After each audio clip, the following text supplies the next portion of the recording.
16 drivers has turned into 12. The round of 12 for NASCAR's playoffs is getting set to start this weekend. In this video, we're going to go over the 16 drivers that were in the first round, talk about how they did in the first 3 races, preview the 12 guys remaining, and then take a look at the 3 tracks in the round of 12, their performances, stats, numbers, all that stuff, and then finish up with my elimination predictions going on into the round of 8.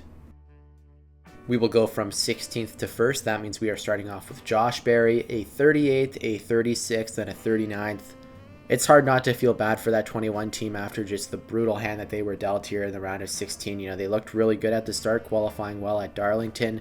Immediate wreck. Again, Bristol probably would have played right into Josh Berry's hands. You know, the tire wear, the short track, all that sort of stuff. Real tough luck for the 21 car. Again, I didn't expect them to go on a deep playoff run. I had them eliminated in the round of 16 anyways, but you would have at least wished they could have competed for it, right? You know, they didn't really have a chance, so tough deal there for the 21 car. In 15th, ending up 16 points back on the cut line was Shane Van Gisbergen, 32nd at Darlington, 25th at Gateway, and then 26th at Bristol. Again, you know, you see that R next to his name there. This was nothing more than a learning year. I think a lot of the people online were excited about the prospect of, you know, him getting into the round of 12 with the Charlotte Roval in this round. Probably going to be a guy who's going to make the playoffs for the next couple years with the amount of road courses we have on the schedule. If he keeps working at those oval tracks, maybe we can see him get out of the first round. I don't think anyone is too surprised by the result here from the 88 car. 14 points back was Austin Dillon, 23rd at Darlington and 18th at Gateway, so he was kind of in the conversation thanks to some other guys having bad luck going into Bristol. Finished 28th there. Dillon was nowhere near the top 16 of points. Won his way in at Richmond, you got to give him credit for that, but again, I don't think anyone is too surprised. I think the 3 guys here, the 3, 88, and the 21, I think almost every bracket probably had these 3 guys getting eliminated in the first round. I don't think there's any real shockers here. Only one top 24 Dillon, that came at Gateway. The surprising one here, though, finishing in 13th, 10 points back, Alex Bowman, a Hendrick car, eliminated in the first round. 31st at Darlington, 26th at Gateway, and then one top 10 and 8th place run at Bristol. Look, you know, Bowman had 14 top 10s coming into the playoffs. I definitely thought he was good to get through a round or two. Horrible pit crew luck in the first couple races here, and then, you know, had a pretty good shot at Bristol there. That's all you can really ask for. Kept things interesting. Wasn't a real natural minus 10, as we'll talk about on the next board here. A couple guys getting into trouble, helping him kind of get back in the conversation. Nonetheless, you know, you need the whole crew to be clicking in the playoffs, especially in this elimination format, right? If the driver's off, things don't work out. If the pit crew's off, things don't work out. Combination of that for the 48 car. He's eliminated in the round of 16. Moving on to the 12 drivers who advanced, Austin Cindric, 10 points up on the cut line. 12th at Darlington, 19th at Gateway, 30th at Bristol after that fire, but did good enough in the first 2 races that he built a buffer. Again, as you see here, a lot of guys running into trouble in the first few races of the playoffs here. It got interesting there for sure with Alex Bowman for a few minutes, but nonetheless, Austin Cindric moving on to fight another day in the round of 12 here. 11th place plus 16, Chase Elliott, a 17th place run at Darlington, a solid 3rd place at Gateway, and then 38th at Bristol, especially before the Austin Cindric incident. It looked like for a second there that Alex Bowman may be able to knock out his teammate Chase Elliott. Nonetheless, the 9 car holding on, but a very hit or miss first round for the number 9 car. Into the top 10, Ross Chastain plus 24 on the cut line, 11th place at Darlington, 24th at Gateway, and a 19th at Bristol, so didn't even get a top 10, still finished top 10 in points, again showing how many issues people ran into here. Kept it clean for the most part, you know, did not see any race winning speed out of that one car. It's been a few weeks since we have seen that from Ross Chastain and Trackhouse in general. Nonetheless, moving to a couple good tracks in the round of 12 for him here, we'll see what he can do. 9th place plus 40 on the cut line, Joey Logano, a 20th place run at Darlington, and then back-to-back 5th places, Gateway and Bristol. The 22 really turning a corner here in the round of 16. Didn't have a whole lot of race-winning speed going into the playoffs here. Of course, they won at Texas, but huge for that 22 car. They always seem to hit at this time of the year. Can never count this 22 car out. Moving to the top 8, Tyler Reddick plus 46 on the cut line. 2nd place at Darlington, and then 16th at Gateway, 15th at Bristol, so came out swinging at Darlington. Didn't really have a whole lot of speed after that. That runner-up at Darlington was much needed though, only his 6th top 5 of the season. You have to go back all the way to the spring Darlington race for a top 5 that wasn't at a drafting track or a road course, so 45 car looking for some speed going into the round of 12 here. His teammate Bubba Wallace, a couple of strong runs in this round, 50 good on the cut line, a 6th place at Darlington, 8th place at Gateway, and was looking pretty good at Bristol. Ended up finishing in 34th there. 23 car finding speed at the right time of the season. I think it's pretty fair to say that the 23 has been a bit faster than the 45 in the past few weeks here, so Bubba definitely looking to carry that on and make his first run into the round of 8. 6th place, Kyle Larson at plus 52, did not get a top 10 in the round of 16 here. A 19th at Darlington, 12th at Gateway, 32nd at Bristol. He came in tied for the points lead with his teammate William Byron. He definitely relied on those playoff points that he banked throughout the regular season. Tough first round for the 5 car. And the same deal could be said for his teammate, 7 points ahead of him, plus 59, William Byron. Also not getting inside the top 10 in the first round here. 21st at Darlington, 11th at Gateway, 1 position better than Larson, and then a 12th at Bristol. Same deal could be said, Wright came in here tied for the points lead, had the playoff points. Both of these guys are definitely going to need to find the top 10 here if they're going to want to move on into the round of 8. Moving on to our top 4, Chris Roval, our first winner, of course the winner at Bristol. Same amount of points as William Byron, but I'm giving him the tiebreaker. 29th at Darlington and his 7th at Gateway, so despite having a poor run at Darlington, still having a pretty good round being in the top 4 here. This 20 car made the Final Four the first 2 seasons of the Next Gen car, almost made it last year if it wasn't for that bad race at Martinsville. Definitely think the 20 car is a championship favorite here. 3rd place, plus 71 on the cut line, another winner, Denny Hamlin, the Gateway winner, also had a 7th place at Darlington. 31st place at Bristol, so it seems like most of the guys on this board had one mulligan somewhere in the first round. You know, with Denny Hamlin, it's not a conversation about, oh, you know, can he make the round of 8? I think that'll be a successful season. It's championship or bust for the 11 car at this point in his career. Already a winner in the playoffs, 11 car looking good as the wins leader in 2025. 2nd place, plus 81. Ryan Blaney here, not a race winner, but ahead of 2 race winners in points. 18th place at Darlington after every type of bad luck imaginable hit him there. And then back-to-back 4th places, Gateway and Bristol. 12 car looking pretty strong. I mean, that's kind of been the situation all year, right? He's either in the top 5 or he has something go bad where he gets taken out or finishes deep in the field. A couple of tough tracks for him in the round of 12, but the round of 8 really suits his style. I think if he makes it to the round of 8, he's going to have a good chance at one of the final 4 positions. And the round of 16 winner, Chase Briscoe, 21-43 points, 6 points up on Ryan Blaney, 87 on the cut line. Winning at Darlington, a 2nd place at Gateway, and then a 9th place at Bristol, a top 10 in all 3 races. The only driver in the round of 16 to do that. Great start to the playoffs for the 19 car, really starting to click with Joe Gibbs Racing. I know he had all those 2nd place finishes in the regular season. Briscoe is kind of cementing himself as a championship favorite. We'll see how he can carry on that momentum through the rest of the playoffs. Alright, to break down those points scored a little bit more, I made this graph of stage points. Noticeable right off the bat, Bubba Wallace, the only driver to score stage points in all 6 stages, ran in the round of 16, leading this chart with 35.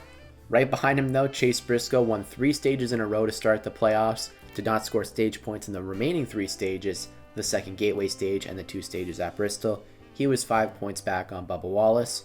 Kyle Larson scoring stages in both stages at Darlington and then Gateway, going 4 for 4. Nothing at Bristol. Ryan Blaney, the only other stage winner on this board, winning one of the stages at Bristol, 4th place at 26. Pretty close between guys like Hamlin, Chastain, Byron, Bell. They kind of spread theirs out a little bit. Tyler Reddick having a pretty good race at Darlington, then not scoring anything else for the remainder of the playoffs. Then you get down to the bottom there. Chase Elliott only scoring 4 stage points. Shane Van Gisbergen, Josh Berry not scoring any. 4 of the bottom 5 drivers are the guys who got eliminated here. Bowman, Dillon, Shane Van Gisbergen, and Josh Berry. Chase Elliott had a bit more playoff points to fall back on than these guys. Not super surprising though, you need to be scoring those stage points. They are so valuable. I think this chart shows exactly why. Alright, here is what the point standings is looking like after the reset. We have a new driver on the top of this list thanks to his win at Gateway. Denny Hamlin is now the top seed. 30-34 plus 26 on the cut line. William Byron, Kyle Larson both tied at plus 24.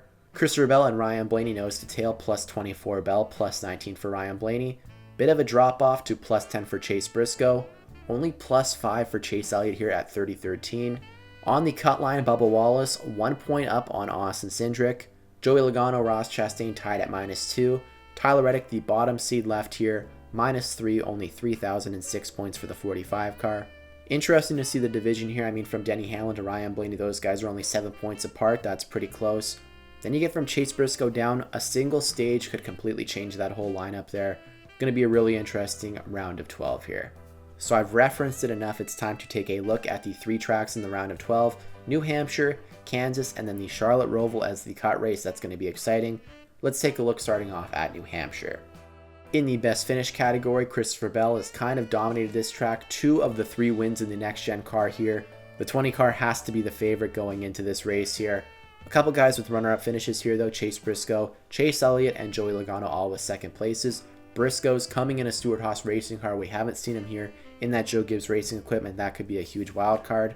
Kyle Larson, Bubba Wallace both getting inside the top 5. Tyler Reddick tied with Denny Hamlin, although he has 2 6th place finishes compared to Denny Hamlin's 1. Ross Chastain, the only other guy getting inside the top 10, his best finish is an 8th. William Byron, Austin Cindric, and Ryan Blaney all outside of the top 10. Ryan Blaney not even inside the top 15, 18th his best finish here at New Hampshire.